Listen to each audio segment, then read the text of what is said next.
So one more quick thing where we can sometimes use symmetry to make our lives easier.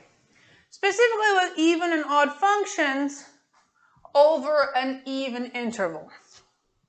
Okay? So you can just think about this geometrically. If we start out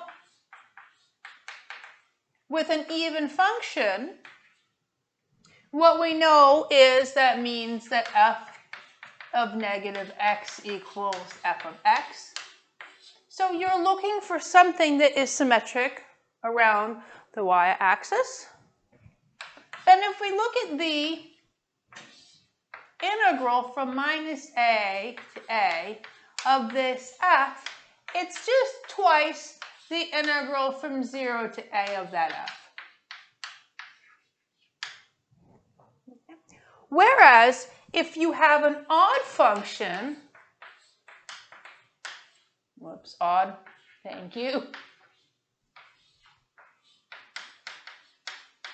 where if you remember, it's symmetric around the origin, so you're going over and down,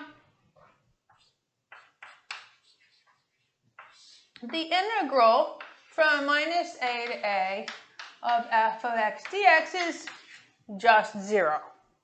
So you can prove this, as they do in the book, using this and putting it in there.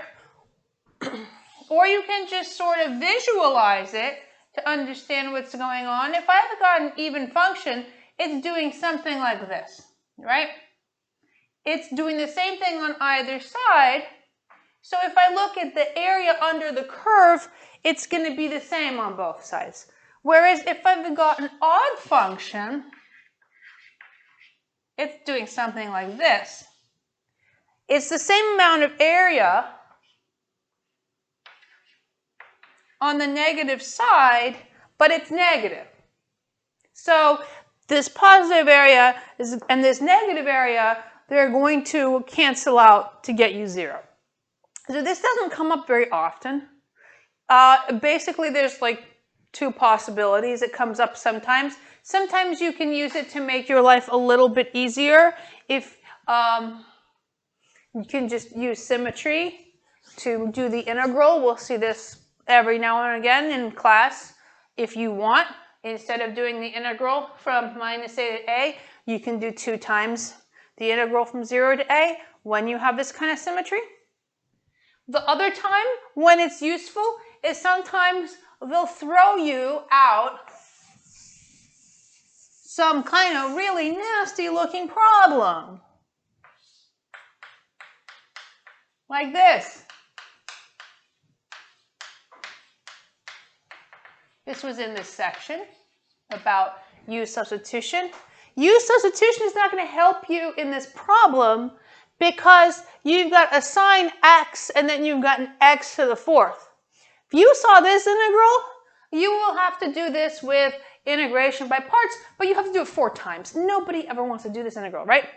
So what are we going to do about it? What you can notice is that x to the 4th is even, but sine x is odd. This whole thing then is an odd function. You could notice that just by graphing it if you wanted. And because it's an even interval, odd function over an even interval, this is automatically 0. You don't have to do any work. So that does show up every now and again.